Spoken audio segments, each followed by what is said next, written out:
Hi, this is going to be a quick tutorial about adaptive release rules. So I'm going to show you specifically how we created the adaptive release rules that we used in this course, which were just based on a MARC reviewed of content.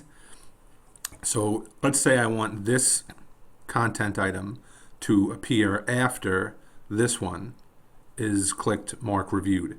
So this would be the first in the sequence, this would be the second. I want to start with the second. Okay, so you always start with the thing that's going to come out after you click MARC reviewed, and then you base the adaptive release rule on the content item that needs to be clicked. So if you hit the drop down and you go to adaptive release,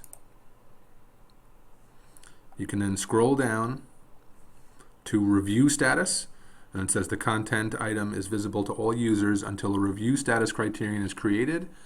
Select an item that will permit users to mark that item as reviewed. So we're looking for the item that this is contingent on. So I can scroll down, I can find the piece I'm looking for. Editing a wiki. So editing a wiki needs to be clicked MARC reviewed in order for this piece of content to become available.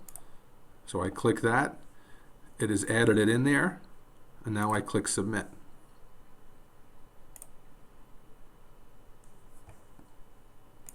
So now I can see that I made this piece of content contingent on someone marking this one reviewed. So you can see I enabled review, enabled adaptive release. It tells you when you're in edit mode what the status is of this. Now if I go in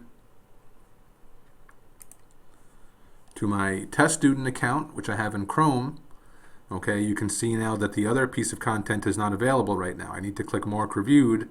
Editing a wiki, I need to click MARC reviewed. And now it just enabled creating a wiki. So that's the basics of the adaptive release rules we used in this course. There are others. It gets more and more complex as you go, but that's the basics.